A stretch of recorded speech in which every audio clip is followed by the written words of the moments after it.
Before we begin, I have a very important video to show you all. Is it loud? I can't tell.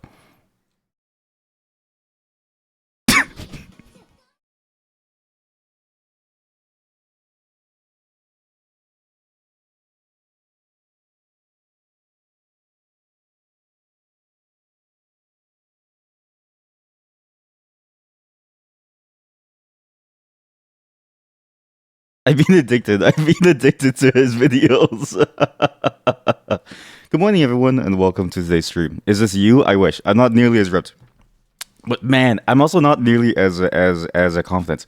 My wife found that guy, okay, and then she showed me, and I was like, "This is the best." He's probably the best person I've ever seen try that meme, and maybe he was the first one. There's something about the way that he flows, like it's inhuman actually. I don't like the way that his like body sort of like moves around and like shakes, but it's perfect because it's like he's actually an anime character just put in real life. And what's crazy is that he does this like in public on the streets in like a random not even in like alleyways. Like you know how sometimes you'll see someone do like a TikTok video and and they record it in like an alleyway or often like the side of a parking lot. I've seen that. Okay, when I was with my friends, one time we saw a bunch of teens recording a TikTok video in a parking lot that they thought was empty enough, and I was like, "This is weird. Like, it's weird to see in real life, but at least they're being good about staying away from us normal people, right? This guy just does it in the middle of the street. Like, he has a level of confidence that I can't even begin to comprehend. That is to say, I wish I could be like him. It's not me. Let me pour my coffee. I forgot to pour my coffee. I'm not used to this. Just give me a second, wait. Just give me. Anyways, welcome to today's stream, everyone. I'm gonna be honest with you. I didn't want to be here. I'm gonna be honest with you. There's something about, you know what? I'm changing my mind on the difficulty of streaming. Right? I know I said in the stream announcement, it's like sorta like it was meant to be sort of a joke, but I don't think it's really a joke anymore. There's a certain difficulty with wanting to speak to random strangers for at least 8 hours for no reason, and you have to like say, why do you have that icon? Why do you have that emote as your face? Like you have to talk to somebody for hours, right? Recently, and the reason why I was gone for so long, again, sorry about that. I went to go to my friend's baby shower. I didn't know what to expect at the baby shower because it's been a while since I went to one, and every single one, honestly, I don't think there's an accepted standard for what a baby shower is. Can I say something about like a baby shower too? Why is there no accepted standard of what happens? Right? I was expecting a balloon and like environmental contamination. Like I was expecting to see us on the news for accidentally killing all of the turtles in like a 500-mile radius. Instead, the most that we did was we got, and I'm not even kidding you, a PowerPoint. I'm not saying that's bad, but I'm just saying that it shows me that the baby shower format is extremely flexible, but that puts more emphasis and planning on the person planning it. Am I thinking of a gender reveal party? Yes. I'm hot. I don't know. But what I'm trying to say is, right?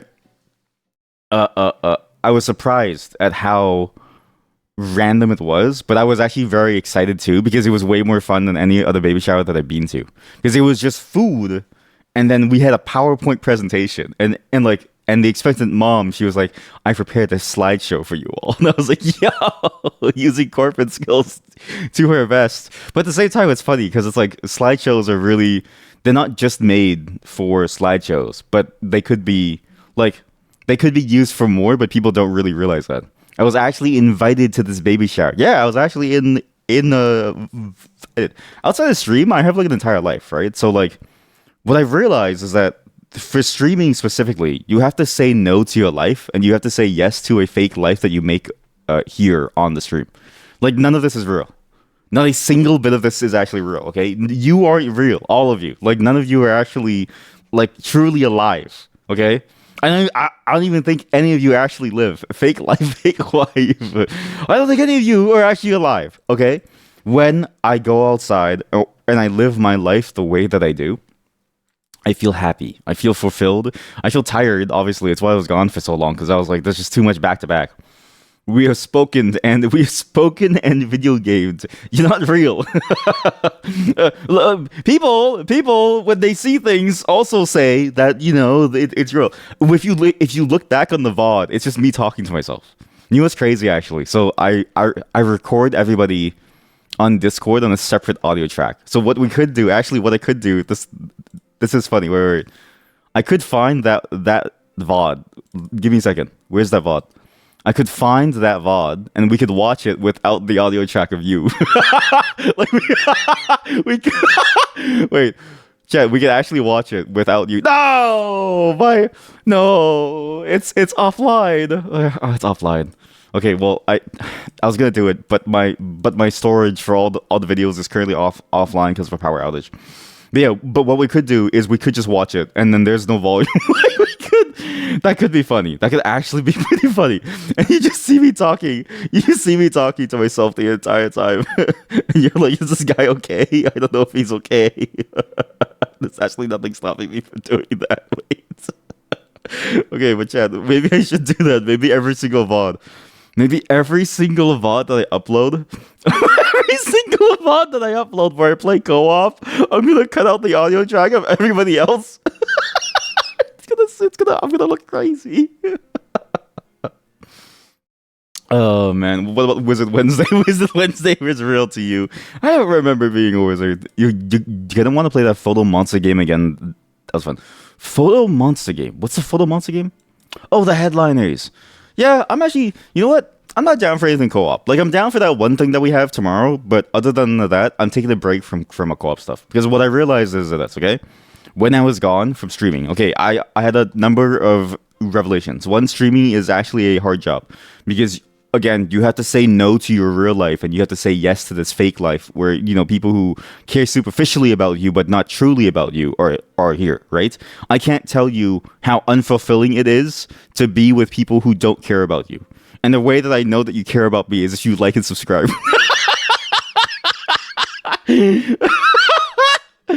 Oh man, sorry. I just had to say that. But also, it's just hard to explain, right? But like, I think there's a natural barrier to online interactions, at least here that I've placed in it, which is not necessarily wrong of me because you don't know and you can't trust everyone, right? And you have that sort of fear in real life because it's not like stalking doesn't happen in the real life too. Like you could be stalked IRL too, but at least in real life, I don't need to meet new people. So everybody else, I tell them to fuck off, which scares them. And so it's like the people that I have with me, we've built a relationship over years.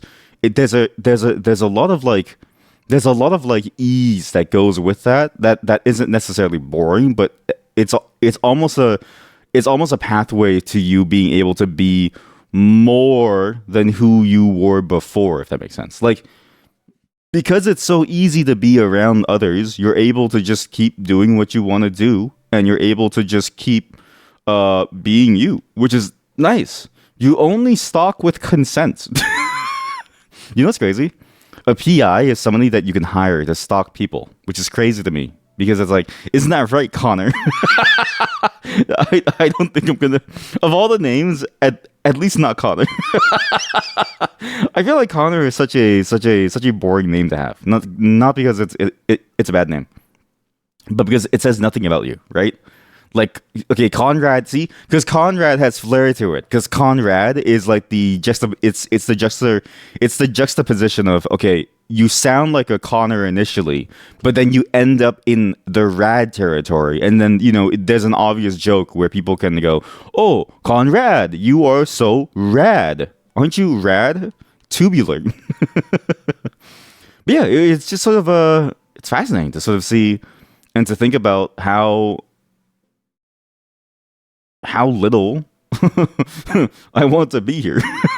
Like it's strange to think about, but basically I was surprised at that because I think there's that understated or like unstated fact of streaming where it's like a lot of streaming is about giving up parts of your own life for something, right? Which is the same as work, but you don't pay me enough.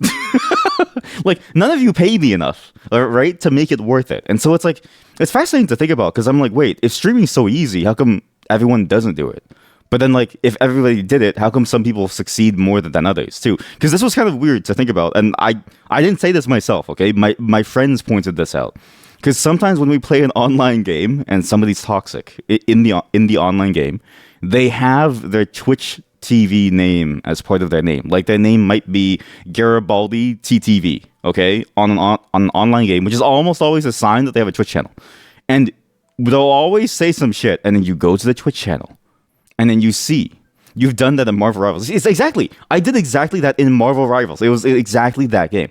So I go to the Twitch channel, and well, all of us did. And then we were all like, oh, wow, this person's actually live right now. And they're saying crazy things, even though they're the bottom. Because, you know, they're the one that's failing us, right? And then we look at their rank, and we're like, they peaked at bronze, and it's like, we're already, like, reaching diamond. Like, it's not really, like, this isn't, you know what I mean? There's a whole different league here, yeah? But the interesting thing that popped up was my friends.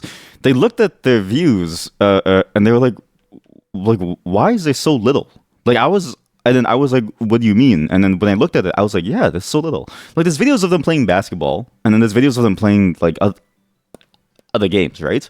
But what I realized is that it's like pure luck if you get in or not. And so it's like you have so much effort to go through, and people always say that if easy streaming is so easy, but if it's so easy, why is it that this person has like 7 views? And I'm not talking about 7 viewers. 7 viewers put you within the top, I think 20%, I think the stats was. But 7 views on their VOD.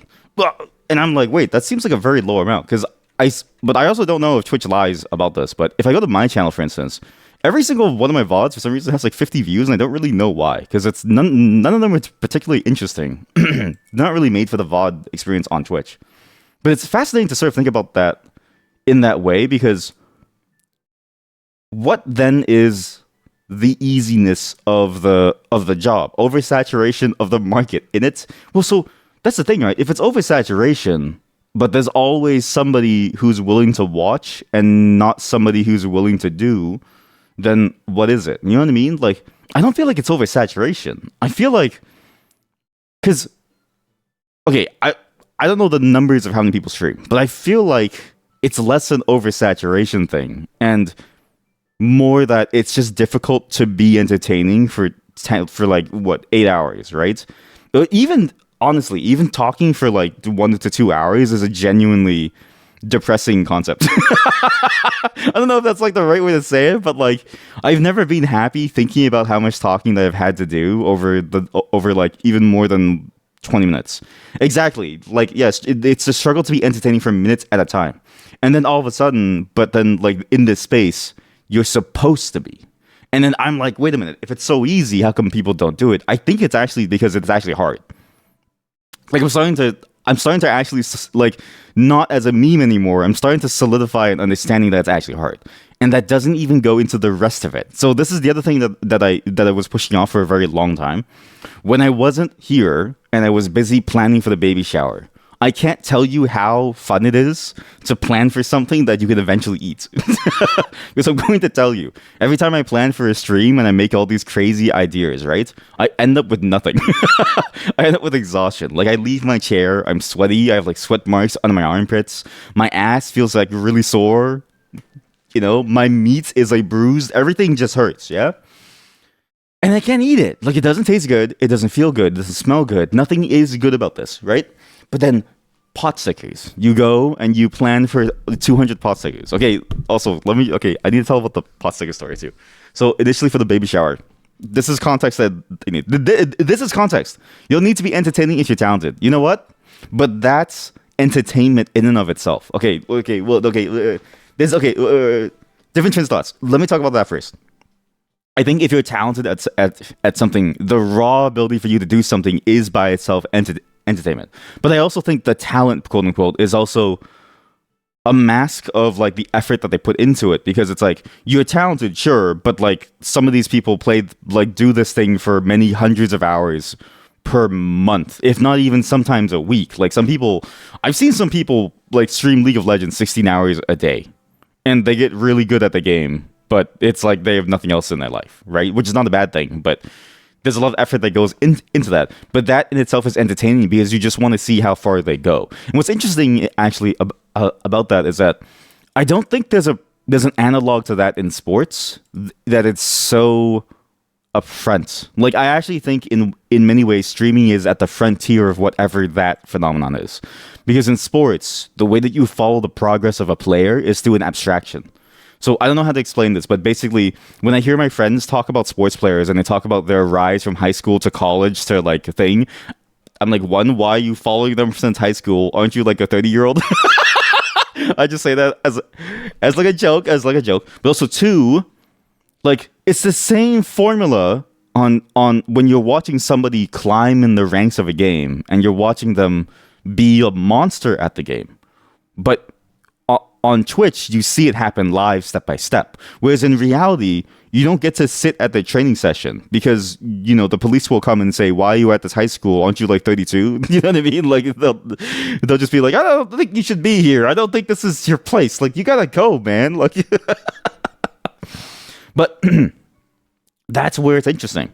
And it's sort of where it's like, this system on Twitch is actually at the forefront of like that phenomenon of wanting to see somebody grow over time. It's actually a fascinating thing. Like you've seen a journey of me 3 years ago to today. I'm gonna tell you right now, I don't think any of you are gonna make the show butthole live on stream challenge amount. Like it costs a lot. Like Rainbolt, he knows where you live. Who is Rainbolt? Trevor Rainbolt. What? Oh, it's the GeoGuessr. I actually this guy is funny. I mean, to be fair, I've only seen him through memes, but the fact that his meme is just this image.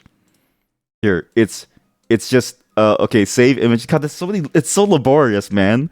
They need to fix the admin thing and the drawing and the drag images thing. Like I'm gonna put a patch towards OBS to fix this.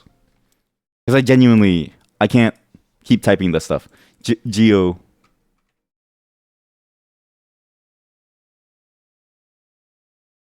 Here we go.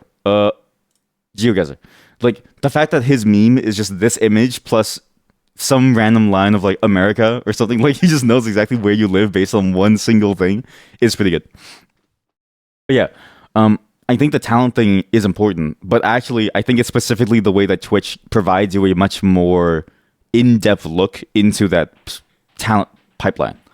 Like, it's hard to explain, but I think it's interesting to sort of look at that as a talent pipeline because when you see that, you realize, oh shit, like people go through a lot of effort to get to where they are, and it's interesting to see because it's a bit like seeing a game character get stronger over time, right? But only on Twitch do you get to see that progress happen piece by piece. Whereas in real life, again, you can't just sit at those high school games. Well, you can, but like it'd be kind of weird. And also, like you need to have time to go there. Like there's a lot of different conveniences that come on Twitch. Hell, mark my words. Mark my words. Someday there's going to be an up and coming football or soccer or baseball or whoever sports start. We're going to see the next Otani, okay, live stream their started baseball from the age of 9 with their parents' permission all the way up until they're 20-something. It will be absolutely detrimental to their well-being and their growth as a person. But it will be so entertaining to see, not because they're 9, just to clarify. It'll be so entertaining to see their growth, not as a human, because that's also weird, because it's like, if you enjoy seeing people grow, like that's cool, but like saying that is weird if you think about like the fact that means you enjoy seeing a child get larger, like it's weird.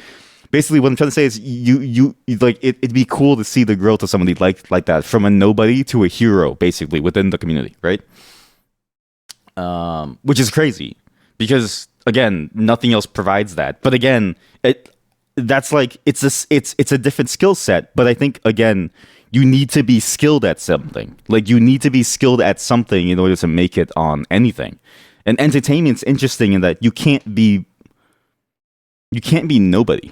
Like, it's weird, but I think entertainment is probably the best way to sort of tell if you're ugly or if you're just a very boring person, which isn't bad, right? Because it's not bad to be boring. Again, I need to emphasize this.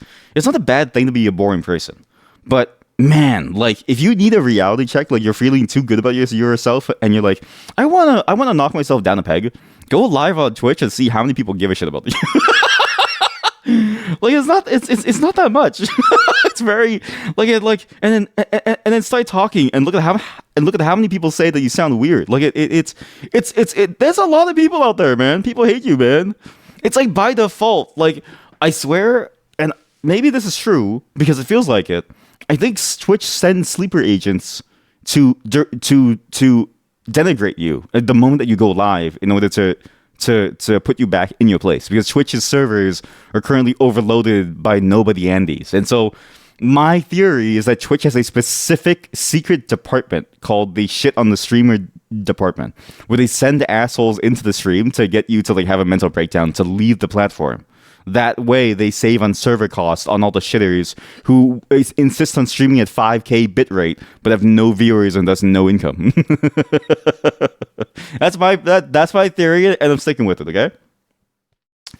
But yeah, all of that to say, there's so much work that goes into this, and again, not even talking about the logistics side of planning things and making things, and trying to think of something to do that's entertaining every single day. Like it's hard to think of something to do that's entertaining every single day, because I will tell you this: imagine planning things as like a party every single day. Like today it's just you. Tomorrow it can't just be you because it's boring now. And so now you got to add like a cool flair to it. Boom. Now it's an RPG day. So now you have a torch on you, right? And this just keeps going on and on and on. In real life, a party is planned once. You literally don't care about the party once it's done. And you only plan it one time at the beginning of its lifetime. And then you have a set date for it at some point in time. And then when you get to that point, everybody has fun.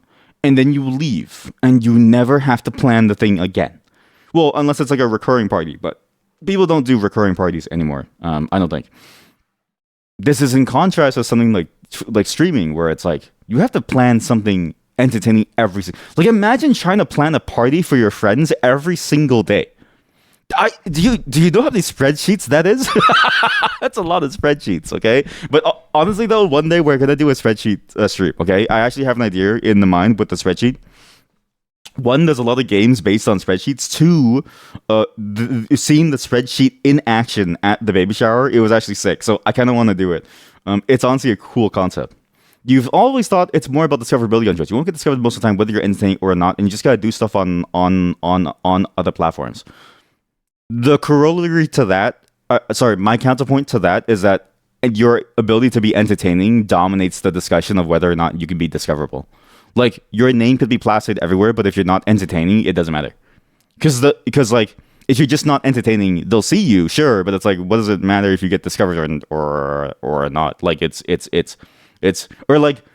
weird how there's an interplay, right? Where it's like you need a mix of both. Like, it's not just one. But at least in my mind, if you're not entertaining, you'll never make it. Whereas, like, if you're entertaining and you don't do discoverability, you might end up carving out a niche. Like, I've done nothing to promote the stream. Not to say that I'm entertaining, right? But I'm saying that, like, there's something about whatever people do that whatever I do here that you like, and so you come back here. But I've never done anything in particular to, like, show the stream off. I just play random games I enjoy on stream. And so somehow the entertainment value dominates the value of being discoverable. Because I've done everything in my power to not be discoverable, because I don't have to moderate it like a large chat. The moment that people come into my chat and there's like at least 5 messages per second and people start asking me about my day is the day that I quit. Because I'm like, I don't want to talk to anyone. I'm like, I don't want to tell you anything. But that's just from my point of view. I don't think discoverability matters that much. But at the same time, it matters a lot. Like, it's hard to explain this. But basically, I think discoverability is like a late game concern, and early game, you're just compared. I know this is a stupid thing. It's like a stupid way of saying it. But early game to mid game, and even all the way into late game, you have to care about how entertaining you are. And I'm going to tell you right now, it's a bit like stand-up comedy. It's way easier to tell your joke in a small group of friends. It's way easier to tell your jokes to your partner. Okay? I'm telling you right now, I have a pipeline for my jokes. My pipeline for my jokes goes from dildo metaphors. I'm going to tell you right now.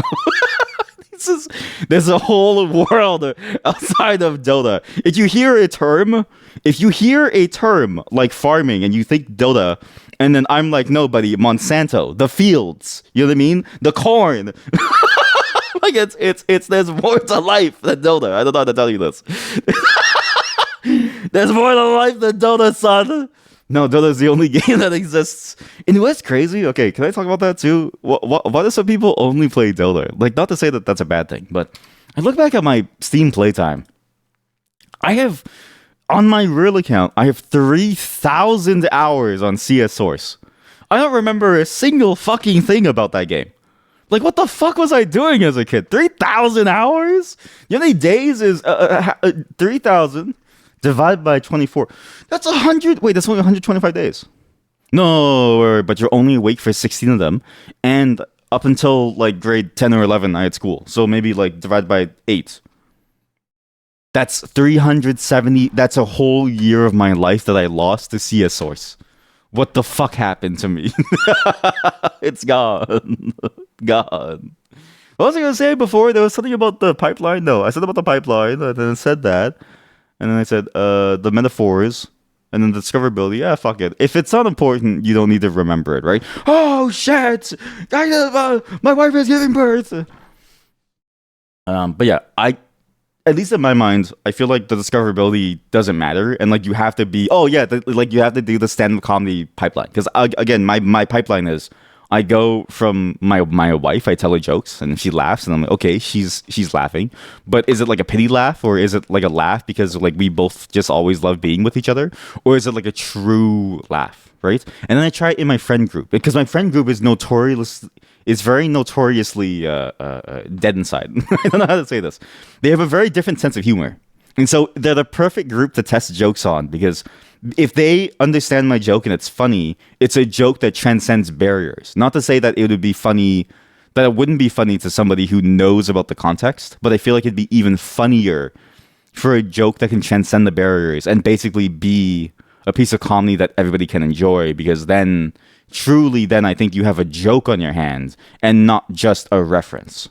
And I think that's when a statement sort of elevates itself from simply being a reference to something and becoming a joke, like an actual piece of comedy, right? And if they laugh, then I go, okay, this has potential. If they don't laugh, I immediately kill it there and I go back to the drawing board. Okay.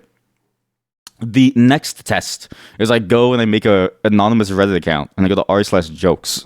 I'm just kidding. But I probably should. Like at this point, I probably should because I need more test data, and I don't think the friend group is working anymore. Not to say that like we aren't happy with each other, but just to say that like they're starting to like pick up on my plans, and I've had to even stop the whole daily asking thing. So because no one put in any effort except for me. So what I'm thinking is I need to move on to something like Reddit, where I just post a random joke every day. But also, actually, and then the fourth step before it goes live on stream is actually the Discord. So it's why sometimes at 2 a.m. you'll see me post something. I'm pretty sure what's crazy is that no one responds on the Discord. You know what's crazy? We've had more activity on the Discord in the technical channels than we've had in the non-technical channels. That feels like an anomaly considering the scope of what a Discord channel is. Like, I'm surprised that nobody says anything to my stupid jokes, and then everybody reacts to things like Valve's game networking sockets library, and then somebody posts something about interesting read about screens and displays would have used for a thesis if it was released earlier. Like, why the fuck are you all so scientific? why do we have this? Here, look. Get out of the way. Look at this. Look. My joke, okay? Look at this. Look at this wall of just me, okay? And then one chat over here. Look at this wall. Chat, new idea. Stock trading MMO. Okay, and then look at this funny image, okay? Guy on fire in Spanish, La Antorcha Humana. Ja, ja, ja. Like, this is funny. This is actually funny. Nobody says anything. And then there was another joke somewhere that I threw into the PoE channel because I was like, maybe there's like a way for me to do it here. Where? Or maybe it was here? Wait, was it here? The locals? No. Fork of a... Oh, here we go. A fork of a... I had to throw this here because I was like, okay, clearly my jokes are failing over here, so I gotta do jokes over here now. Nobody said anything. Fork of a popular web transport library, with the only changes being the logo is now an anime waifu. The library is now called Weeb Transport. Nobody says anything. And then guess what happens? I post about Valve's game networking sockets library, which is their open source version of their Steamworks networking stuff, but only specifically the low level stuff. So you don't have to do all the low level stuff yourself. It even handles things like encryption and stuff for you. It has all the different things like, oh, you have all the built-ins like P2P and stuff like that. Like, it's actually a very robust implementation that is, again, battle tested too, because you know it's being used by everybody who uses the Steamworks networking API, which is a lot of games, and it has a lot of features, and it's drop in for when you eventually do integrate something like the actual Steamworks. If you don't know what Steamworks is, Steamworks Toronto gay sauna.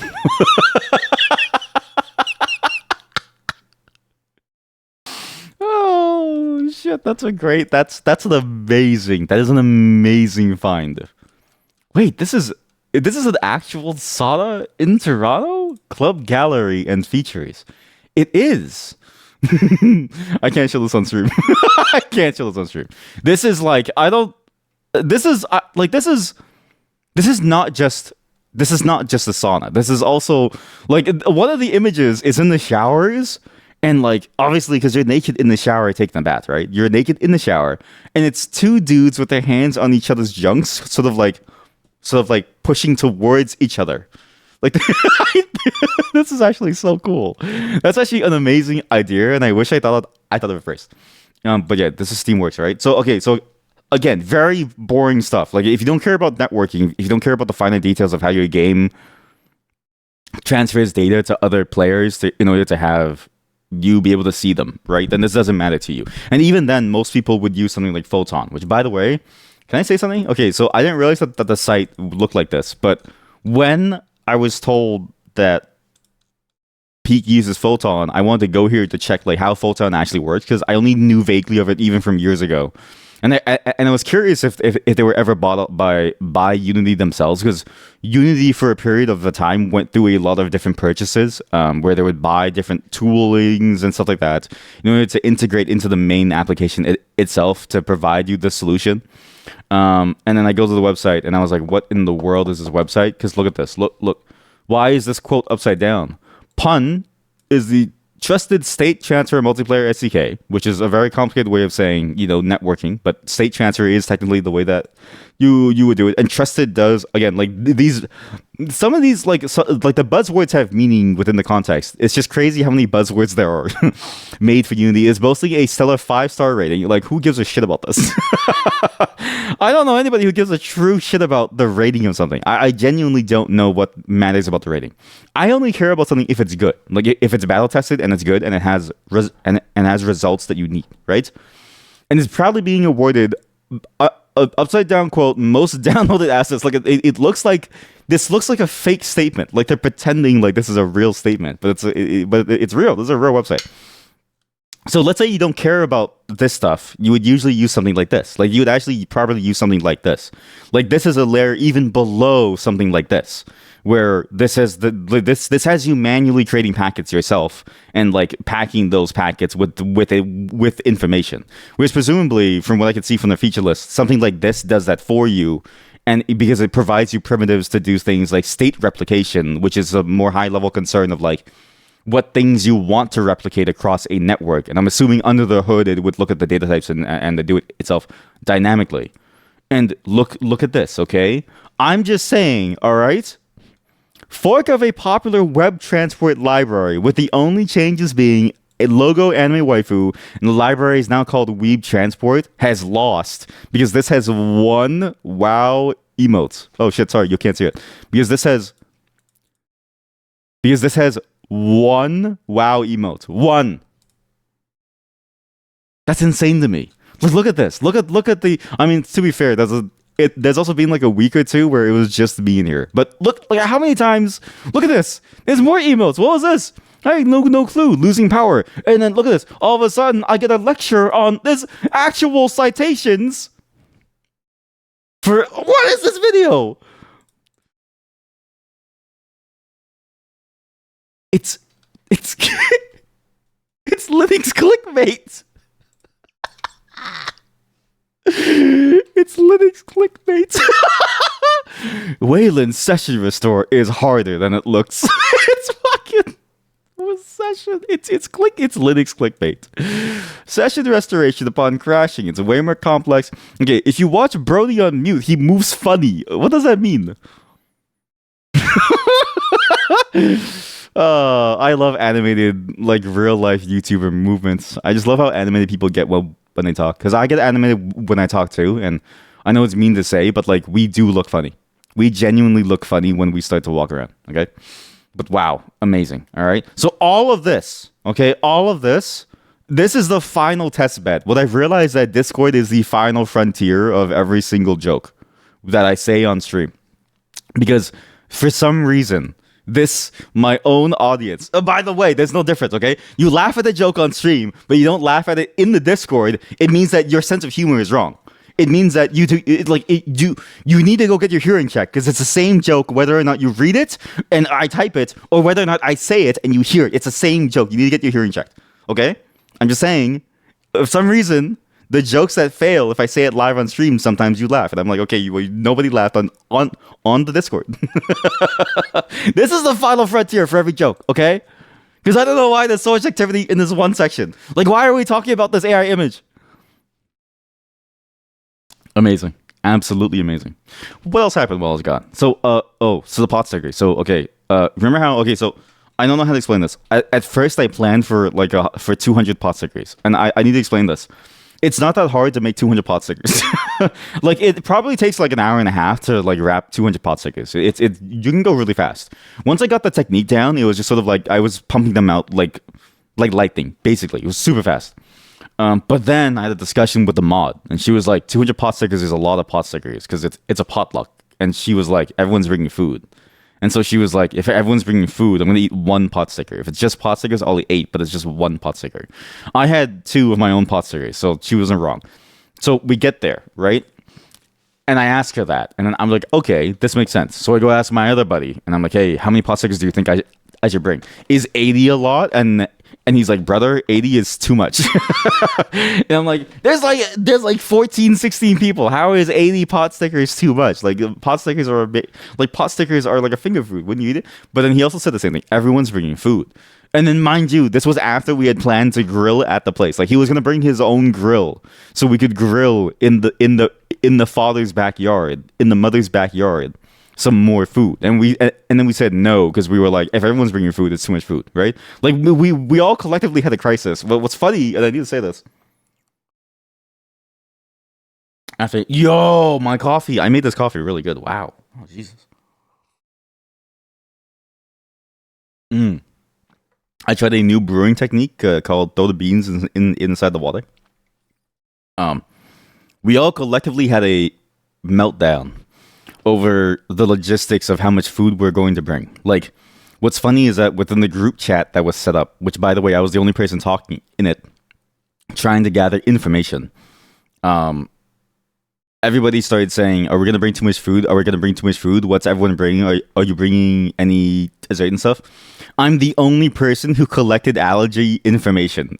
People would have died. I'm the only person who said, hey guys, nothing rare. Like pregnant women can't eat rare food. And I'm like, how do I tell people this? But nobody's reacting, right? So we're all having this collective breakdown of like, there's too much food, not enough sweets. There's too much, like, just in general stuff to bring, and not enough mouths that I can eat it. And everybody's asking for collaboration, but nobody's collaborating. No one's making moves, right? So the day of, I think the night before is when we all collectively said fuck it, and we just all decided to bring whatever we're gonna bring in whatever volume, okay? Because on the day of, I made 60 pot stickers. I ate, to be fair, I also ate 14 of them. So it was gonna be 80, but I ate 14 of them before we arrived because they were so good, and I was hungry. I also bring 4 liters of Thai milk tea because I'm like, everyone loves Thai milk. Everyone loves Thai milk tea, and I will tell you right now that Thai milk tea went down in like 5 minutes flat. Like, the moment that I said that there's Thai milk tea, everybody went to go drink the Thai milk tea in 5 minutes, and it was gone. Okay. And when I got there, the table, okay, there was only 4 people there when I got there. All right, 4 people. and the table was already half full of food. And I was like, oh shit, we fucked up. Because there's a shit ton of Popeyes. There's a shit ton of like noodles. There's a shit ton of chicken and like, broiled chicken and like beautiful skewers and stuff. And I'm like, oh god, this is a lot. We haven't even. And 4 out of 16 people has brought enough food to cover half the table. Okay. So I was like, oh shit, this is a lot. And then more people come, and then we went up with so much leftover food that we didn't know what to do. Like there was just so much food that no one could do anything. We had to get like one single person to bring it all home, and like everyone just like took bits and pieces there. But which I think is sort of it's sort of the point. But like, dear God, there was a lot. Sometimes you do laugh, but you just don't react. Sometimes you start typing out a lecture, but your ADHD doesn't let you finish and post it. And sometimes you just haven't caught up with what's happening in the channel. That's true, actually. I do forget that there's a delay. Like I kind of forget that. Time moves differently for the both of us, right? Like, I'm here in real time. You're there in the past. Technically, I'm talking to you. You know what's crazy about this, actually? You're talking to me from the past. Like, if I say, okay, the moment that I say go, I want you to, like, type something, right? So if I say 1, 2, 3, go, and you type go, like, 3 seconds later, it's because my past has finally caught up to you. See? That was like, 3 seconds. That was like 3 seconds. So you're 3 seconds behind me. You're 3 seconds in the past. You're talking to an older version of me that has no clue what he's about to say next, and that he's going to be canceled in about 3 seconds. What else happened at the potluck? I nearly shit myself. Actually, I don't know how to explain this. I made a killer sauce. Okay, it's because the classic sauce. And it's my personal mix that I tried to replicate based off of some other mix. Technically, it's like this even IRL, since light and sound don't travel instantly. No, that's because you have... I don't know how to tell you this, but like you need to go to a doctor. You need to go to a doctor. No, that's not how it works in real life. When I have a conversation in real life, the only time that it lags is when I stutter. Because when I stutter, everything shuts down. Like all my facilities shut down. Everything feels bad for that moment. I don't know how to tell you this. Okay, that's the only time that time feels like it's wrong. Otherwise, time moves at a normal time. It is so fast so as to be imperceptible. I know Einstein said all this stuff about relativity, but I'm gonna tell you right now, it's not that he was wrong, but that he's only right if you're really fast, and none of us are fast enough unless you're on the plane. Technically, we're all fast, but that's a whole different discussion. But yeah, we. What was I gonna say again? What was the thing that I swear I was on a very important topic? Sorry, I'm also playing a mobile game on the side. It's okay, so a lot of things happened while I was gone. Okay. Oh yeah, I nearly shit myself. So I made this really good chili sauce, and my chili sauce mix is Chiu Chow chili oil, specifically the Lee Kum Kee version. I enjoy the Lee Kum Kee chili oil, right? The Lee Kum Kee Chiu Chow chili oil, but it's spelled Lee Kum Kee Chiu Chow instead of Chiu Chow. So it's like CHIUC. I don't know why they spell CHIU, but because my wife is like when she spells it out, it's like TEO because she's Chiu Chow, right? So it's kind of hard for like. But anyways, really good chili oil. You get black vinegar. You mix it with a little bit of MSG and some salt and some stuff, and you just mix it all together. Pour it onto the chili oil, and you eat your pot stickers with it. And boy, is it good! But yeah, I nearly shit myself because shit is strong with this channel. You don't understand. Shit is my daily life. I've always had a problem with shitting, okay? But this time I had to shit. The problem with that oil and the problem with any chili oil is it goes through your intestine like water. And so when it tastes great going in, but dear God, the oil comes out of your asshole like a storm. And pot stickers are naturally kind of an oily mess. Not that they're meant to be super oily, but it's just the way that you cook them. They absorb a lot of the oil, and even if you let it sit for a while to get rid of the oils, a lot of it still stays in. So it's like it's hard to get rid of the oil within the actual breading on the outside. It's not really breading. I don't really know how to say it. The dough, the skin. Can I say something too? Can we stop calling things skins? It just sounds weird. But yeah, because of that, you have so much oil going through you that you shit at light speed. So what happened was we go upstairs. I'm petting my friend's cat, which is the house owner's cat, right? because I'm like, oh shit, your cats are actually nice and they're fat. Jesus Christ, these cats are fat. So I love petting them. Okay, I bend down. I'm like, oh, I feel something coming. I think maybe I had to fart. I'm gonna go to the washroom to fart discreetly so I don't shit myself. Okay, good thing I did, because the moment I sat down to fart, out came like a torrent of like shit, and I was like, oh god. So I text Sweet Destination because she's there too, and I'm like, hey, can you tell them that I'm taking a shit? And she's like, what? And I'm like, yeah, I'm taking a, yeah. Because all I said was, I'm shitting. And she's like, what? So I shit my pants there, basically, right? And I was like, okay, I'm all solved now. Then end of the night rolls by. We've done this. Holy shit, I need to tell the story too. End of the night rolls by. And we're about to go home. And I'm like, oh God, I have to go, right? I swear to God. So my wife had the car this day, but my buddy and I live close to each other, so we were going to both Uber home to as a team, because taking the bus to this area would have taken us like 2.5 hours. Because for some reason transit is like always 6 times slower here. We called the Uber. The app says they're like 15 minutes away. I'm like, okay, that's enough time. I can, wait a bit. I go to use the washroom a little bit to make sure it's not there, but it's still there afterwards. So I'm like, okay, good. My friend tells me, okay, now it's 8 minutes away. And I'm like, okay, it's almost here. And I'm like visibly starting to get sweaty and stuff, right? I'm starting to like pace. And my friend's like, hey, if you need a shit, you can just use my like washroom. And I'm like, no, I've already done so. But it hasn't helped. And then I'm like, it's going to be here in 8 minutes. So we start talking, right? And I swear that, and at some point in my mind, I go, this conversation is going on for a very long time. Where is this guy? And then my buddy, he goes, oh, actually, it still says he's 8 minutes away. It's been 15 minutes at this point, and I'm like, I'm gonna shit my pants, bro.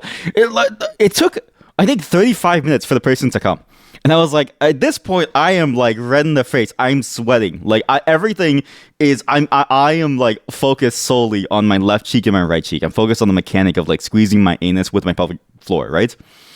And then I have to carry the cooler outside because I bring everything inside of a cooler. And I'm like, okay, see you guys. And I'm hugging people and stuff. And I'm not kidding you. I thought it was going to explode, because Sweet Destination, she comes over to give me a hug, right? Because we all hug each other as we leave. Because I think hugging people, right, who you're close with, is a good way to show people that you care, right? And she gives me a hug, and then she squeezes a little bit too much. And I'm like, I'm going to take a shit. Like, if you squeeze me anymore, I'm going to shit my pants. I'm going to shit all over the floor. I'm going to shit on you. And I'm like, please, just let me go. So I tried to like pull myself away, but she's like, all of us go for long hugs. So I kept on going, and I was like, Jesus Christ, please, I'm begging you, please let me go, please don't squeeze any harder, please, I'm begging you. So I finally break free of her grasp, and then I'm in the car, right? And my buddy, he was like, if I smell even the slightest hint of shit, I'm gonna leave the car. And we started talking about stuff, but I made it, and I sent him a photo of my pants around my ankles as I was taking air shit.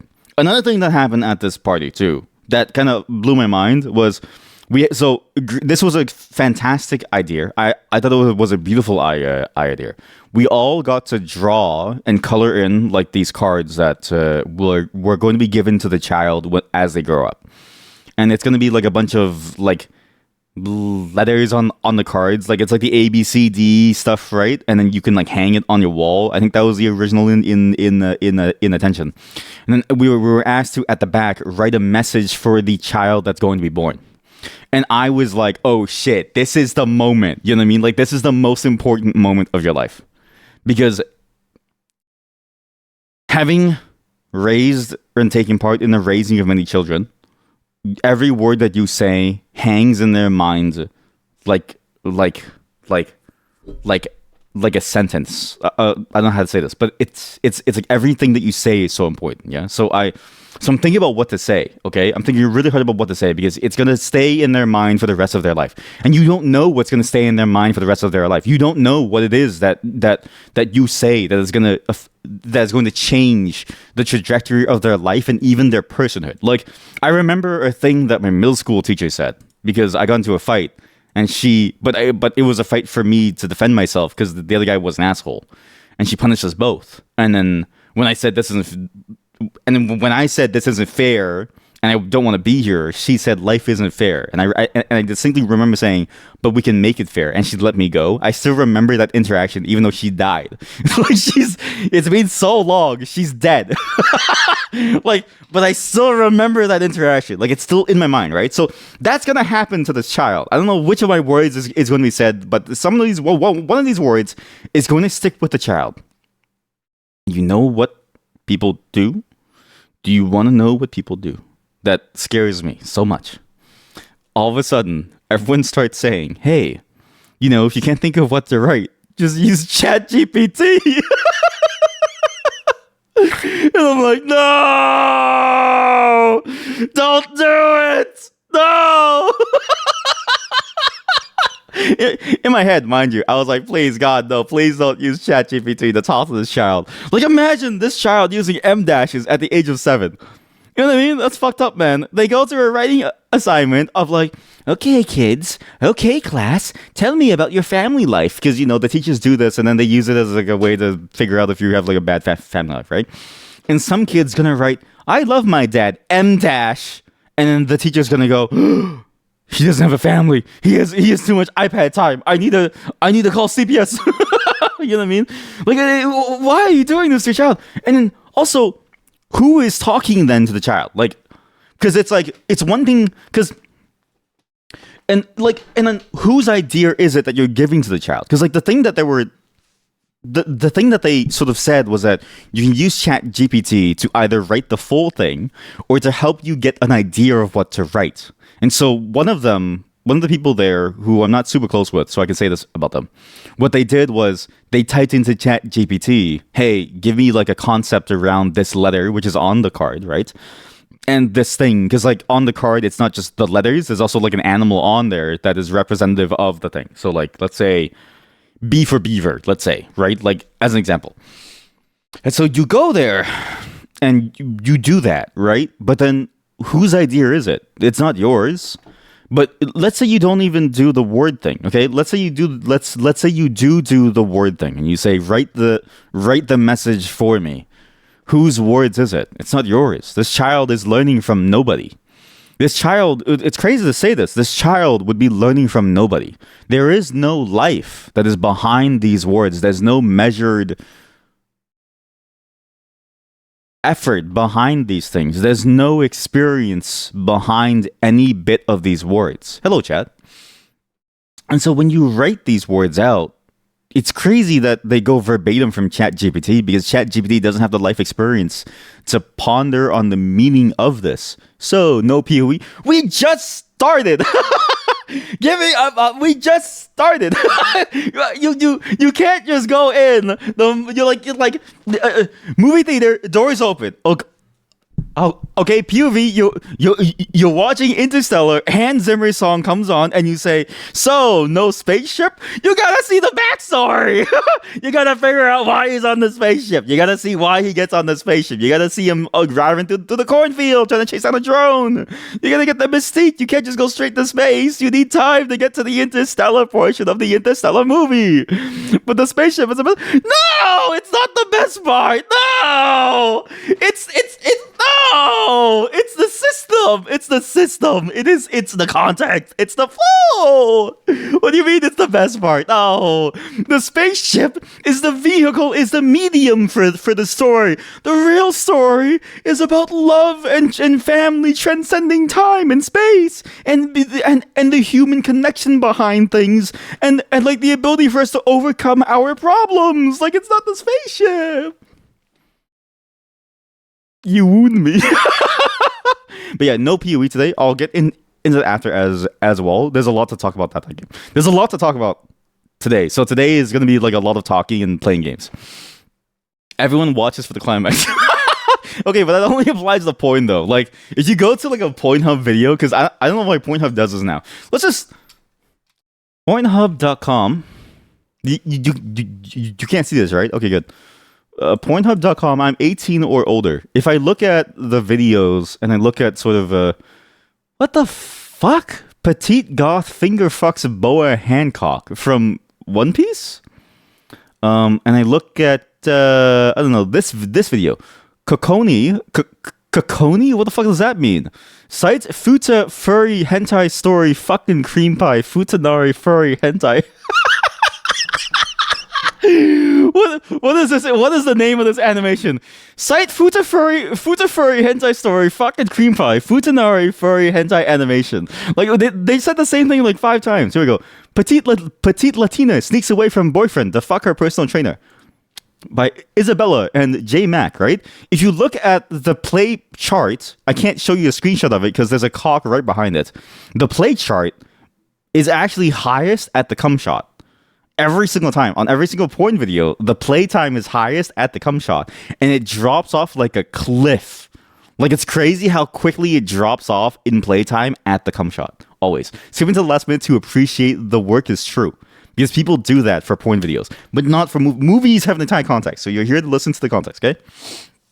So here I am, people using ChatGPT to say these words to this kid, okay? And again, the AI has no life experience. Because you might even think of a word, of a thing to say to someone, and then you might sit on that thing. You might think about it a little bit more, and then a memory might resurface from you that then influences your change in whether or not you would use it. AI can't do that. AI has no memories. AI has no emotions and feelings, and AI has no understanding of what the human emotion is. We try to emphasize this idea of tonality via training, right? By, in a way, it's like trying to teach a robot how it should feel by using certain visual clues and certain speech patterns, right? Let's say. But it doesn't know anything. And so when you use it for something so important as a message to a child, I sort of go, well, at that point, you're not really talking to them. You're not really giving them any words of wisdom or like any love or care. You're just saying things to say things to fill the space in the air.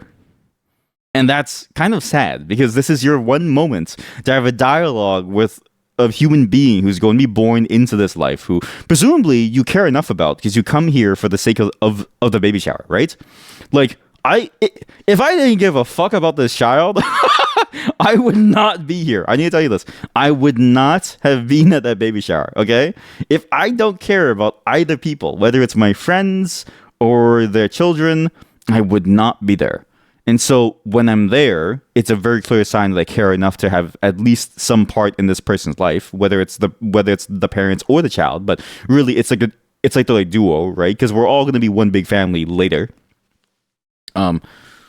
Maybe you should care about what you're going to say to them. Maybe you should want to have that dialogue now. Like, maybe that is something that is interesting as like a snapshot in time of what your thoughts are at this moment to say to this child and how your life has been lived up until this point in order to like give them some life experience, right? I'm the only one who didn't use AI.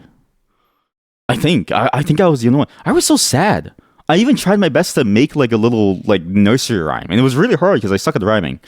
And I tried to give them a message about staying true to themselves and never, and like facing the world's challenges, but never losing sight of who they are. Because it's very easy, at least, again, and this is informed by my life experience, to do things, but lose parts of yourself because you're so focused on doing the thing. Like, you might be so focused on, hanging out with your friends and fitting in with them that you start to do things that you wouldn't necessarily want to do because it's just not you. Whatever that means, and, no matter how weirdly edgy and superficial that sounds and like cringe it is, all of us have a certain personality to us that it makes us inclined or disinclined to do or not do certain things respectively, right? And so I was like, don't fall for that. Or even, let's say, even from experience, this extends to things like work. Like, maybe you get a really cool opportunity, but maybe it's something very heart-wrenching or very soul-destroying. And you say, well, let's not do that, right? It takes a strong person to say that, but you need to understand, like, who are you? Because being true to yourself is not just being true to your interests, it's also being true to your morals and your values. And so it's like, when you come to that decision, what does that mean to be true to yourself? What do you believe in? If I had less scrupulous morals, I think I'd be a lot richer by this point, but I was sort of worried about the impact that my actions would have on my family, right? Let's say, or the impact that my actions would have on the people around me, or even the impact that my actions would have on complete strangers. Yeah, it's why I've tried really hard to find specific places to work at. And all of this comes through in the words that I write. Even if it's clumsy, you still get a meaning behind it, because why would somebody write this if not that this was one of the most important considerations to them when they were a child? AI can't tell you that. AI has no childhood. Think about this. An AI has never been bullied in school. An AI has never had to go through finding themselves. An AI has never gone through an awkward, cringy phase. An AI has never gone through a number of fights. An AI has never disagreed with their family, with their parents. It has no family. It has no parents. It has no concept of connections. So when you ask the AI to write something, what are you asking it to write? That was the craziest thing to me. I was like, our lives are being invaded by AI at every moment. Because on the one hand, I agree, it is a time saver for a lot of boilerplate stuff. Like, it's really good for very boilerplatey stuff, especially for code. But that's sort of like just a reality of code being boilerplate. You rewrite constantly, and it's the meat of the logic within the boilerplate surrounding shell, which is usually the shit that you have to write every time, like a function template. That you usually have to do. But even sometimes, even the logic within is the same logic every single time. You just can't take it out of whatever you used previously because of like various things of, oh, it's a part of that now, and you don't remember exactly how it laid out. You could save it as a template and stuff, which you probably should instead of using AI. But I digress. Every single thing has a different way of setting it up that also sort of transcends code and goes into things like how do you set up your project dependencies and stuff. Anyways, that stuff works, right? But then for the human emotion, I was like, this is insane to me. Like, really? For the human emotion, for the human aspect of talking to someone, I was like, I don't know if this is what we want to do here.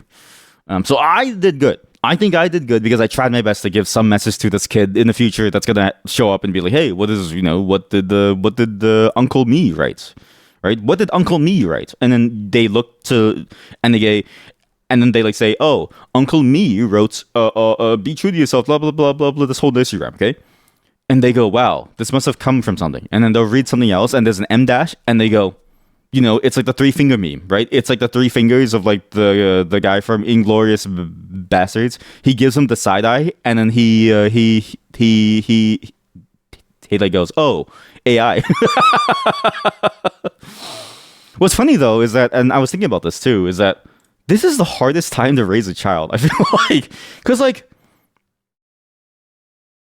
a lot of technology seems inescapable now, whereas like before, I think you could still get away from it. Like it's weird how millennials, in a way, at least millennials like me, were the least damaged by technology because we could step away from it at any moment because it wasn't good enough to stay with us all the time. Whereas nowadays, I feel like technology is constantly everywhere that you can't avoid it. That you have to train yourself to stay away from it. But that's hard because as a child, you have all the inability to control your impulses. Like as a child, you just want everything. Like it's just the way that children are. Like it's hard to explain, but children just want like sugar. You know what I mean? Like it's hard to get them away from sugar. And so it's like maybe that child will know that it's AI and be okay with it. Like there's also a possibility that the child recognizes the AI pattern and he goes, "Oh, Uncle so-and-so, I see you use ChatGPT 05. Nowadays, we use ChatGPT 09. Back then, ChatGPT 05's greatest problem was M dashes, as stated by ChatGPT 09. Please see my references here." It's like, what the fuck? You're not talking to me. You're not a human. Get away from me. Ah! So yeah, look, I maybe this is all an overblown thing for me, but I'm like, you have the opportunity to talk to the child. You have the opportunity to like be a part of their life. Why not just talk to them? You know what I mean? Like just use your words. Use your life experience. You've lived a life up until now. You just need to interface with it. Though to be fair, maybe they were avoiding that step because let's say you don't want to interface with your life at the moment. Because the moment that you do, you'd break down crying. That'd be even more embarrassing. It'd be more embarrassing than telling people that you use Chat GPT. As of the games that we're playing for this day and also the rest of the week, I didn't get the Sven co-op stuff started. So, okay, I need to explain this. The Sven co-op stuff, what happened was a multitude of things. One, I didn't have time to check out all the maps that I wanted, so some of the download links were dead that I found, so I need to find new ones. But two, I couldn't get over this one issue of the server was just not really good. So, I don't know why, but the server, whatever I was doing on that server wasn't working. But also, I think like 2 days ago, actually, the server actually I just lost it. As in, like, I stopped paying for it because, like, I only wanted it for, like, 1 year. And I didn't realize it's already been a year. We're in September now. I remember getting the server back in, like, September something as well. So I guess the renewal process would have been around now. So now it's gone. So I need to go lease a new server from Hetzner or something and actually get everything moved over. But I don't have anything, like, stored anywhere. It wasn't really backed up because I was just like, it's just a for fun thing. So now I need to figure this out. I have some things in the Backblaze for specifically the Factorial server, but we're not playing that anymore. So there's gonna be a lot of like recreating of the server, and now that I know that, I'm gonna think about how to make a system image of some kind using like some cloud provisioning thing, like not something like the AWS I forget the service, but it's like one, not one of those images, but specifically something like Pulumi, or I don't know, what's the one by HatchaCorp? There's like one by HatchaCorp that's really good. Terraform, something like that, where you infrastructure as code and then you just apply that to some instance of something. I'm gonna do that next time to save us time. But yeah, that's why there's no Sven co-op. There won't be one for a while until I figure that out. Because I as soon as it went away, I was like, oh, this is a problem. And then the games, I'm not gonna play PoE 2 because I played it for a bit and I was pretty excited. So for those of you who don't know, there's a new patch for PoE 2, but honestly, I think I'm just done with ARPGs in general. Like the gameplay of the game is good, but the gameplay of the game is also bad. It's hard to explain this, but if the game was more fun, as in like there wasn't so much struggle, I think I'd want to play it more, because for the first 20 hours of your playtime, you're stuck within the campaign, which is a tutorial. And what's crazy, and this is the thing about campaigns in general, this is the thing about story games, the only part of the story game that's new and that actually has new content and that was exciting to me was the new act. I did a lot of the bosses in Act 1 early on, up until the undead bosses, and I even did the undead cemetery bosses. And I was like, it's the exact same. There's no change in mechanics. There's no, like, everything's the exact same, so it just feels like a slog to get through. But what's crazy is you can't speed it up. So you can't, even though you know the mechanics, you can't beat it any faster. It's interesting how different it is from Dark Souls, because in Dark Souls, it's like, if you're good enough to beat the Tree Sentinel at level 1, you can beat anything. And I will tell you right now, I beat the Tree Sentinel on stream, okay? When we beat that boss, what's crazy is that if you got more items, that boss could go down way easier. But even without any items, it wasn't that much of a slog. In fact, most of the bosses have not been slogs to fight so far. Most of the bosses have been fairly straightforward, right? You don't need crazy items to win that game. You just need skill. Like, you actually can just beat the game purely just on skill. The items give you an edge, but not so much of an edge that you beat everything way, way faster. In PoE, it's very different. So for me, it was like, is it worth it to go through that experience, to like go through the game again for one piece of the game that I care about?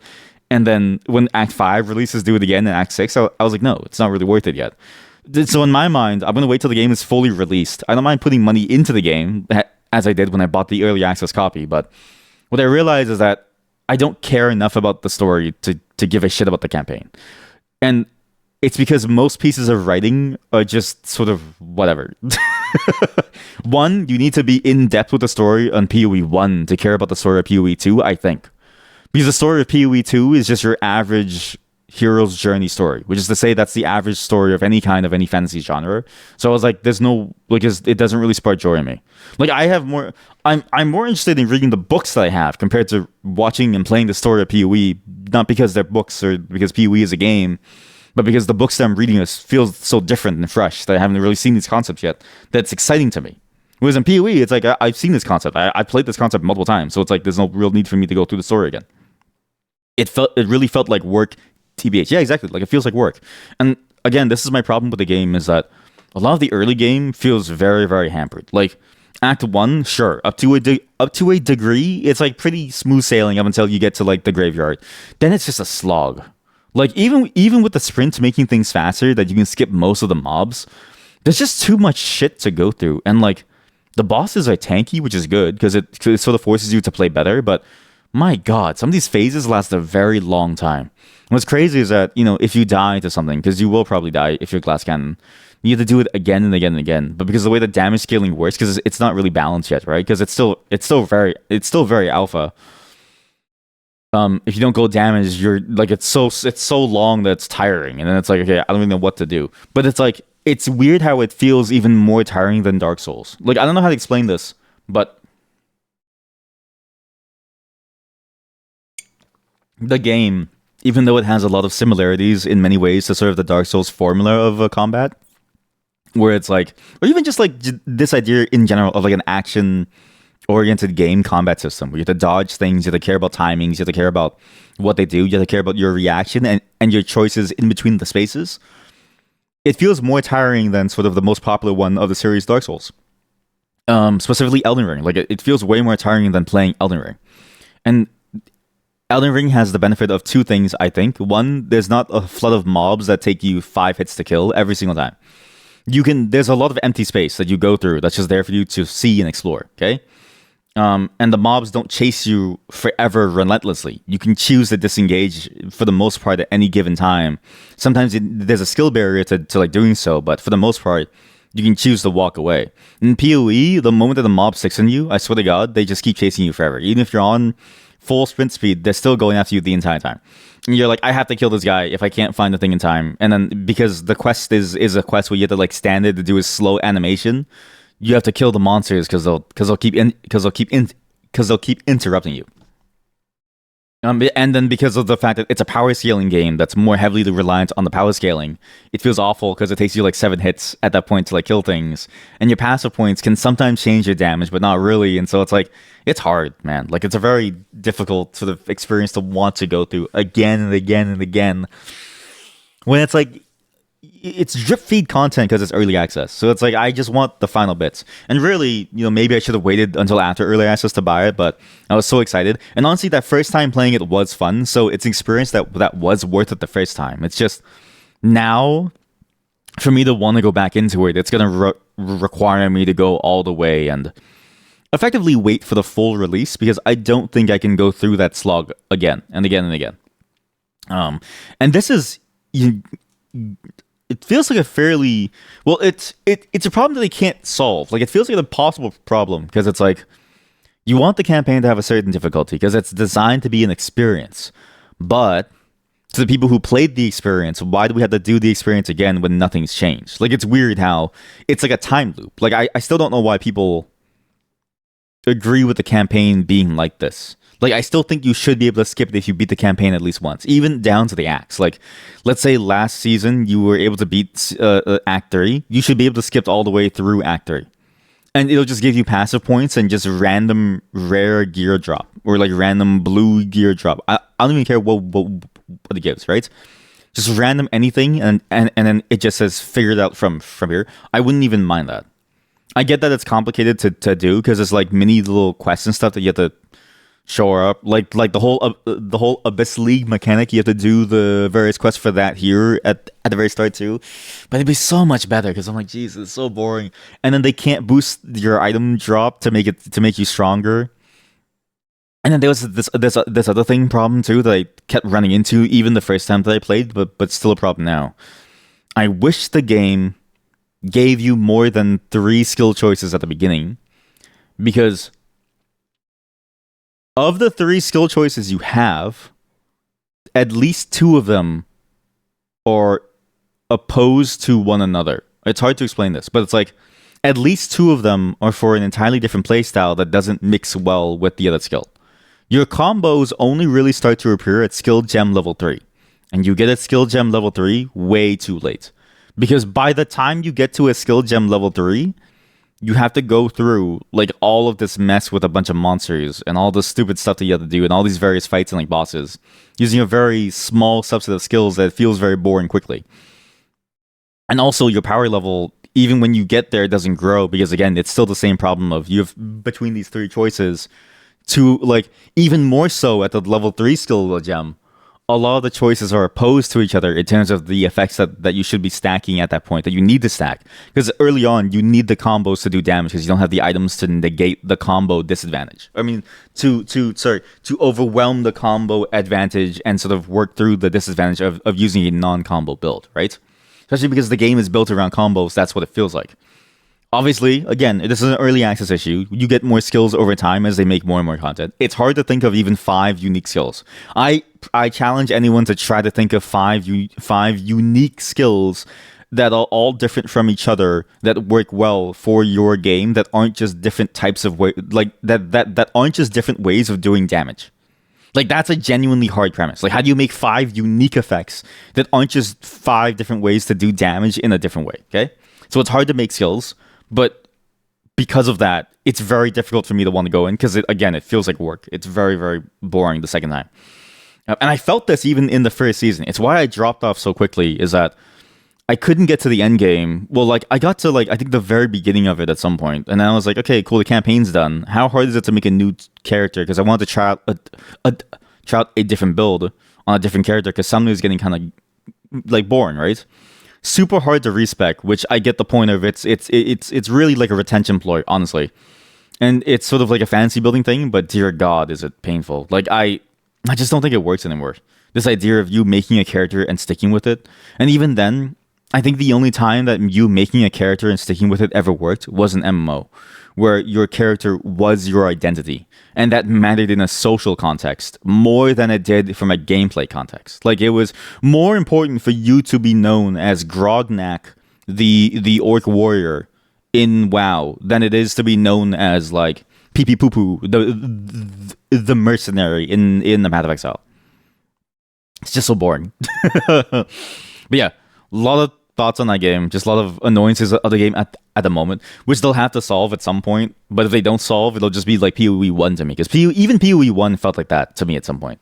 And I was like, I don't know if I want to play even PoE 1.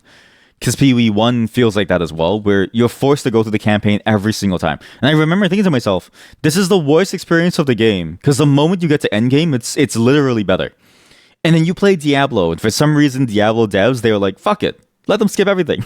They're like, why don't you just let us do this? It doesn't make any sense. Like, sure, you miss out on all this cool story, but I'm going to tell you this. Once you hear the story once, it never changes. It will never change ever again. It's the same story every single time. It's the same story beats. And I don't know how to say this. The gameplay of the campaign is a teaser for what the end game is. And when you get to the end game, even if you don't get to the end game, you don't want to go back a step the next time and the next time and the next time. Unless they somehow change the story every single time, I don't think it's going to be worth it to go through. I don't know. That was my biggest problem with PoE 1 too, was just the constant story replay. And my biggest problem with even a game like Diablo 2, where every single season you had to go through all these like quest lines. But the difference is that in Diablo 2, you didn't even need to do a single quest. This is sort of the thing that surprises me about the gameplay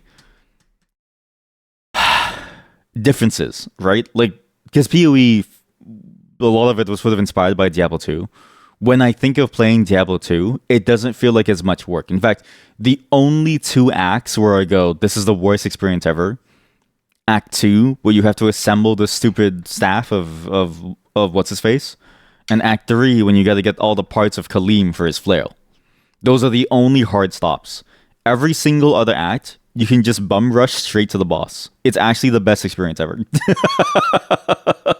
Because it feels like the entire time you're just killing mobs. And again, it's crazy because in Diablo 2, I feel like they nailed the formula back then. Like if PoE was going to go for this idea of a campaign you have to replay every single time, I felt like Diablo 2 and especially Diablo 2 Resurrected nailed the formula of, well, why not just make the maps the places where you farm then? Like, why not just make the campaign the end game where you also farm in them too, and then random things happen? In fact, Diablo 2 Resurrected has this. I don't know how many people play that game, but you have sometimes random, I forget the name, like Rift Storms or something, where it's like, all of a sudden, a zone might go up to the max mob level. So you might go to a random zone in Act 1 that was a part of the campaign that's now at the max mob level, and it spawns more like bosses and stuff. And you get unique charms that only drop there. And all of a sudden, your end game is completely different. But even then, you could do that anyways, because the end game, like, there was like a different place to farm for like different things in every single spot, and all the bosses could like drop anything. So yeah, I feel like a lot of it was already kind of there in the first place. And then it like the PoE 2 campaign feels like a step backwards, where it's like they're trying to tell this really cool story with all these different touch points, but it's like, I'm gonna be honest with you, any story game that requires that many touch points that get in the way of like the gameplay, your story has to be really good to make it work. And the story in PoE 2 and even PoE 1 in my mind is sort of like an okay story. It's a good enough fantasy story, but it's sort of like, it's just an okay story. It's like the same thing that I see all the time. And there's nothing for you to really discover. Like it's weird how little there is for you to discover and figure out on your own. Like there's very little interesting mystique around the world. There's very little interesting sort of like concepts, right? It feels like the same type of fantasy as other fantasy games. Like it's weird to say this, but let's say you play something like Elden Ring, the fantasy in that game feels like a very unique fantasy to its own game. Like it's its own unique thing that you can't really find anywhere else. And so when you want something like that, you only have that, right? Which is weird, but it's like you can see the effort that they've gone to try to make it different, but then they decide to continue the story from PoE 1. And so it's like you end up with the same story beats and the same story notes again and again and again. And now even seeing like the beast storyline and what happens in Act 4 by watching someone else play, I was like, yeah, this is it's just like, oh, that's it. It's just like, oh, that's it. Oh, another thing too. One thing that I did notice too is that like the variety of what enemies do starts to fall off a cliff very quickly too. Like I kind of forgot, but every enemy in the game really does boil down to run at you, hit you, or shoot things at you. And the shooting things at you is the most interesting part. But even then, it's just dodge roll. Like it's weird how like there isn't really much to see and much to have to think about and much to have to learn. Like it's weird how quickly the learning goes off a cliff. Which again is also the problem with the campaign of like the campaign hits all these different bits of dopamine where it's like you're learning new things at the same time as you're playing them, trying it for the first time. And so it's always fun because learning things and overcoming them is fun inherently. It's just the way that we are, right? But you do it once and then you're like, I've already learned this. Where's the fun in doing it again? Mastery. But it's like, unless you're somebody who's a speedrunner, I don't think you enjoy redoing the campaign, which is interesting because to enjoy the end game, you don't necessarily need to be a speedrunner. Like, it's weird. The campaign's mindset to replay it, to want to enjoy that, is the same that I feel like is for a speedrunner. But to enjoy the end game, you just want to grind within games. Like, I love grinding in the games. I hate speedrunning. And I wish the game focused like heavily on that aspect, because it's like the grinding in the game is the important part, not the speedrunning of the campaign. That's okay. That's a lot to say that I will never play it for a while. What else are we playing today? We're going to be playing 2 games today. One, Mortal Sin, a game that I've had for a very long time that actually got a full 1.0 release that I was meaning to play a while back because I really liked the concept, but I never got a chance to. 2, Lorne's Lure, because we actually finished White Knuckle, so I can do another climbing game. Peaks of Yore, I swear to God I'll finish, but I just need to figure out if there's a way for me to like plan a series of concepts, because I have a lot of stream concepts that I want to do. My stream idea list is very long. I'm trying to figure out good days to like do it. Tomorrow has a very particular theme, and I hope that you enjoy tomorrow's theme. But that's why it's not going to happen anytime soon. I wonder if there's a possible fix for the rushing to the end game, since that it's the only real fun part. There is. It's getting rid of everything but the end game, or rather, there is, but it's too late. They would have to like earnestly look at their game and then go, all of this is pointless. What they should have, honestly, if they wanted it not to feel like that the end game is the best part, they shouldn't have made the end game a separate part of the game. Or they make because when it's a separate part of the game, right? Then players are playing 2 different games. One is the campaign, which is honestly its own game. The campaign has its own item scaling possibilities. It is a completely different game as a whole within the ARPG genre, right? It's like the difference between playing Last Epoch and Diablo 2. That's how wide of a gap it feels like. Because in the campaign, you have a set number of drops, you have a set number of like tiers that you can get up to, right? Like Act 1, you cannot drop anything more than like a lesser rune, let's say, right? And so you go through and you only have T1 runes. And then you have to sort of build around that. The challenge is to build around that to get through that part of the campaign. And then it just progressively gets larger and larger throughout the game. When you get to the end game, it's a whole different game where everything is at the highest tier. And now it's about how do you make your desired build work. So basically, the campaign portion of the game is how do you make anything work within this very specific set of constraints within the sandbox-esque game, right? Like, you have a lot of different levers to pull, but you're also limited in many different ways. So how do you work within this box to solve these specific challenges? The end game is the world is your oyster. What do you want to do? And how do you make it possible? That's a very different mindset to me, and this is the same problem with PoE 1 that I had for years, for like nearly a decade, because of how old this like game is. It's the same problem that I had in PoE 1, where I'm like, I don't want to play two different games. I only care about the one game, and I just want to play that game.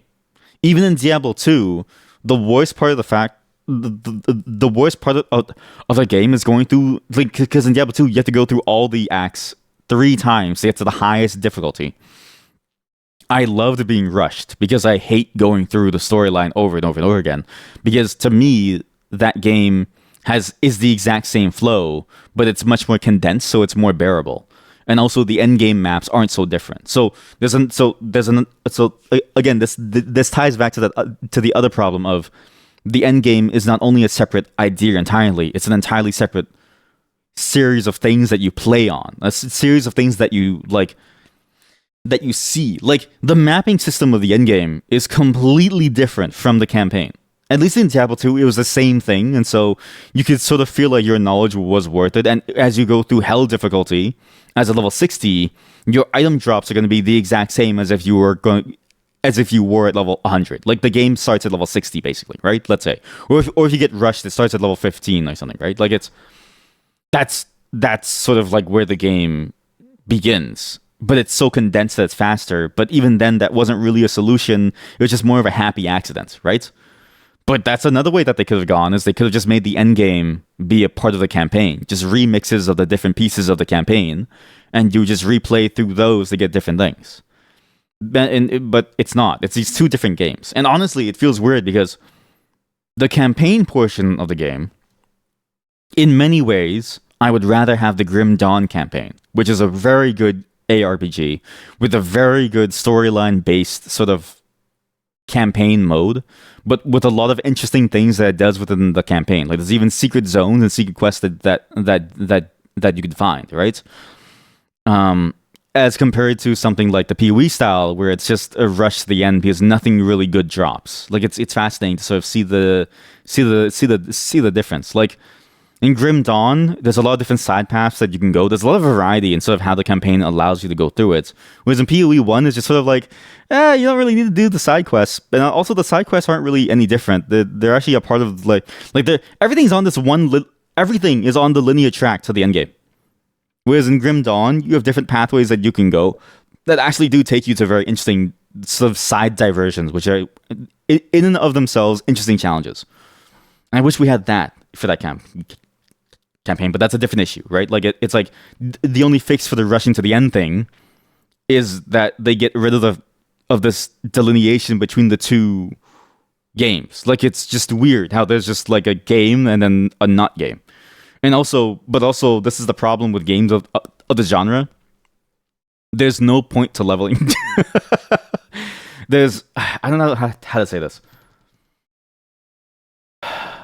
I've thought about this for a long time. Most games that implement RPG stats and leveling fall for the same problem. If everything in your game is endgame focused, the only level that matters is max level. Which is a weird thing to say. If the constraint is that you need to work within the box of the resources that you have at the moment, that could be a fun challenge. But the problem is sort of, when does that open up? And at least within most RPG games, and especially in a game like this, it feels like, for instance, most builds have maybe 1 to 2 keystones.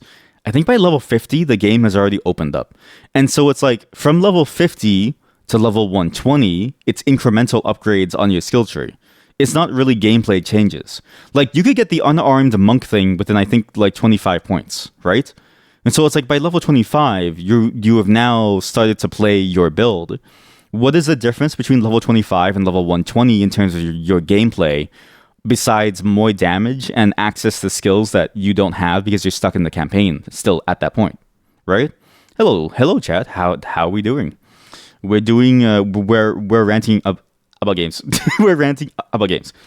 So, okay, and then so you now have this thing, right? So what is the point of going from levels 25 to 120?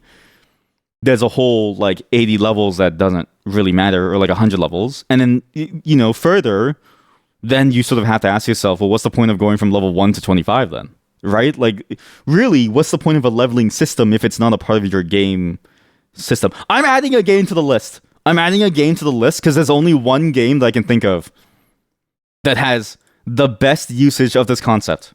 Well, I mean, there's a lot of games, right? Most games that have a low or like a quick loop to them, those are the only games that I think make use of the leveling mechanic very well. Because when you level in a game that loops very quickly, let's say within like the 20 minutes or so, you need to manage sort of how quickly you get to these breakpoints. And so it becomes a resource acquisition game. Like it becomes a game of optimizing how you obtain resources to get to the point where you have enough to overcome some challenge, right? That in and of itself could be pretty fun. But this is in contrast to a long-term game like an MMO or like PoE 2 or whatever other game that's like not done within 30 minutes and you play for like many months at a time. Because you don't necessarily, because like most of your playtime is at the point where you're max level, it sort of makes me wonder what's the point of a leveling system and why don't you just drop me into the game as it is, right? Because, and this is weird to think about, a lot of the game is building out your passive tree, and then a lot of your game is tweaking your passive tree to the items that you find in the end game to eventually hopefully come to your dream end game build with the items that you want. So it's like, it's an incremental upgrade game, but the leveling feels like another layer of incremental upgrade that doesn't make it any more fun, but more tedious because the game is already an incremental upgrade game. Like, I don't know why RPG games insist on having leveling, because leveling, to me, was a mechanic that we probably should have left behind a long time ago, except for certain types of games, which you'll see very, very soon. Not to say that leveling and grinding for levels isn't fun, but to say that, dear God, it can be very, very, very, very, very boring. You have to do it every single time just to be able to hit certain breakpoints where the rest of the game begins. Like, it's fascinating to me. And this is different, I think, from JRPGs, because JRPGs are not about the leveling experience. This is sort of weird, but JRPGs are the other genre of game that I think does RPG leveling well, because JRPGs, you're going to play that game for the story. You don't play the game because you enjoy leveling. Maybe you do to some degree, and maybe you enjoy the gameplay to some degree, but you're also mainly playing those games for the story, right? Like it's just a framework for you to see the growth of your character over the storyline of the game. But also that works because when you're done a JRPG, it's done. Like, you hit max level, it's not even the goal, but you hit it and you fight the final boss and you complete the story, the game just finishes.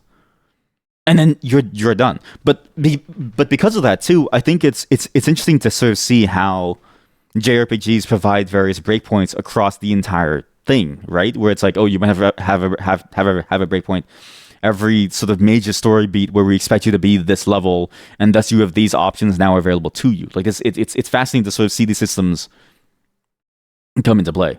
Say Final Fantasy 12, for instance, really great JRPG, right? And also the best JRPG because the game plays itself. One day I'll play it on stream. That game is so good because the game plays itself. And when you hit it, but as you hit these story beats, you get more and more options. You have different ways to grind and like farm for it. But your character growing over the course of the story and your ability to do things and your power level, it's all sort of in sync, which is pretty cool to see. You can sort of break out of that and go way beyond the sinking points by grinding on your own, but you don't need to. It's just sort of like the way that the game flows. You can actually continue playing on from that point. And then when you're done, you're just done. You just drop the game and it's over. So a lot of games that have leveling, I still wonder why. And this also heavily applies, again, to the WoW example, or like the MMO example. I don't get the point of that game still forcing you to level all the way to level, like, whatever the max level is now. Because I'm like, I do know that the skips in the game now, I think you can skip to end game with like a set of like basic gear.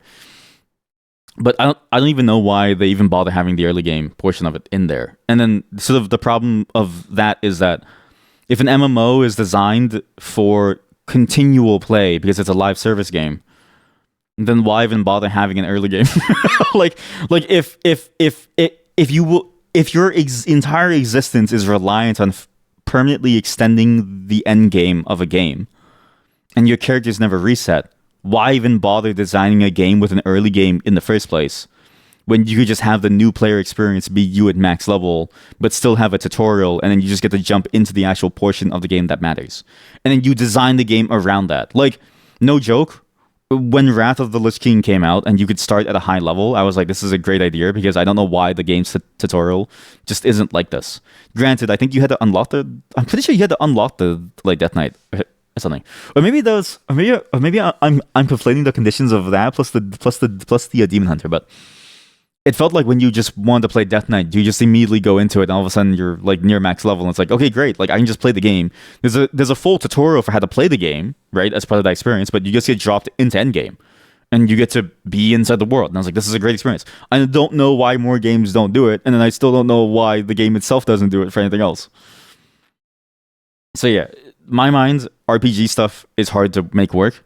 There's a lot of problems with it, but they're sticking to the ARPG gun, and I commend them for it. Basically, my suggestions range from, okay, maybe small things to this is like a whole different game at that point. Because again, you can't change too much from the formula, otherwise it's not PoE 2. And I think they've already locked into wanting to make PoE 2 and wanting to do this. And so the only thing that we can solve is just a problem of what's the point of the campaign and why you want to fix to get to the end. It's because as a game that's live service and as a game and as the game is balanced the way that it is, where players have the most options and thus where you can actually design content that is fun for players to challenge, it only happens at the end game. It is one of the hardest problems to solve, but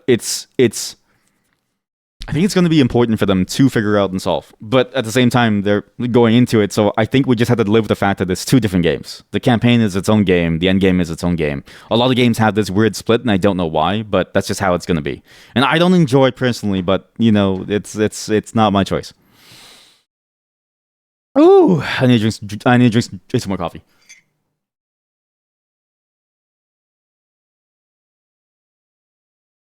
Oh god, I need more coffee.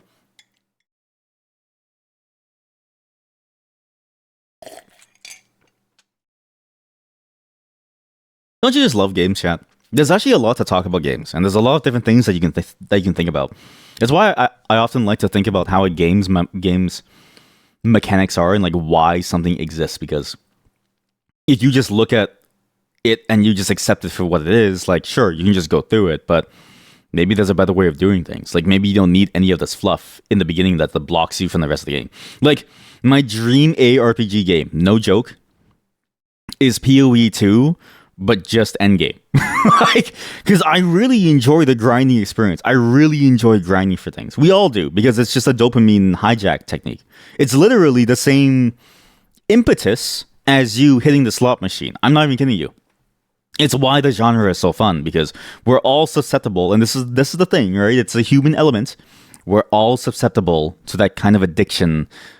Because we're all human and we all run on chemical impulses in our brain, right? Like it's just the way that it is. It's why even something like it's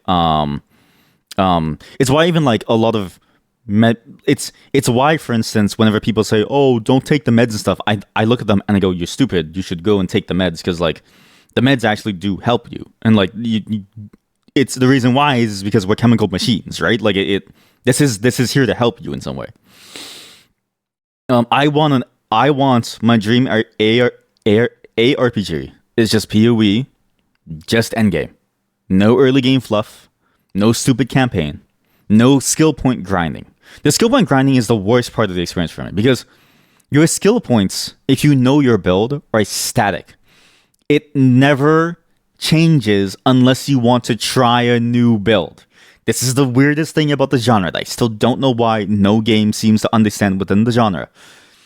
Your skill points only change when you want to try a new build. Because if refunding is difficult, nobody's going to build to the current moment in time to play within the space that they have based on the items that they have. That would be an interesting game in and of its own right. In and of its own self, where you have a box that you get placed into based on the things that you do, and you need to itemize and like optimize your skill points to make the best use of your options at that moment, that'd be a very fun game in and of itself. But none of these games are that, and so I don't know why they don't just skip the leveling and just give you all the skill points, because the skill point build is set in stone. And what you're really looking for is trying to target farm items. You just want to grind over and over for an item. That's all you want. But they will never do that. Anyways, I'm going to play a game because the schedule has been changed. There's one game in particular that actually does this concept very, very well. I need to go wash my hands because they're sweaty.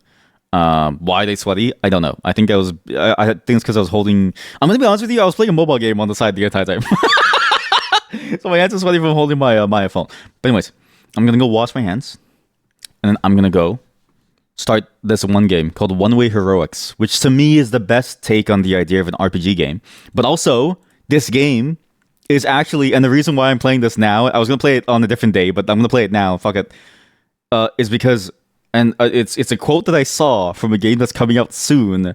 Or sorry, it's a quote that I heard from one of the gaming shows that's coming out soon that I hated because I was like, this concept was already there. TikTok generation. I'm 30 years old. I need to get some more coffee. What video do you guys want to all watch? I actually have a video for you all that I think you should watch. And I'll be right back in 3 minutes, okay? Thank you all for joining me on this little journey. We're going to end the day with some Mortal Sin. Is it called Mortal Sin? Again, it's a game that recently hit 1.0. I will not be derailed to do the music segment. I will save that for the music segment. There is an actual music day where we're going to be doing some musical things, including another musical game, which I think you will enjoy, because it involves me singing into the microphone to play the game, which I don't know what that means, but we'll figure it out.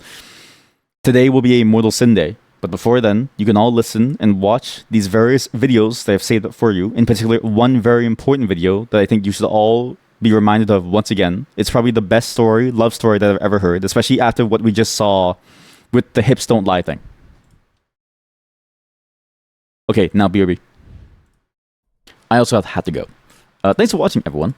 Thank you for joining me on today's gameplay rant on various games. Thank you for joining me on me watching these various games. Sorry I was gone for so long, but I'm back. Tomorrow, I have a co-op session with Nagi. We're going to be playing a game called Crime Simulator? Thief Simulator. I don't know. It's going to involve us, like, touching each other's junk, which is kind of funny to think about. Thieving is just touching other people's junk, right? So tomorrow, him and I are going to be touching people's junk, and I don't really know what to expect. I'm excited to see what that game is going to be like.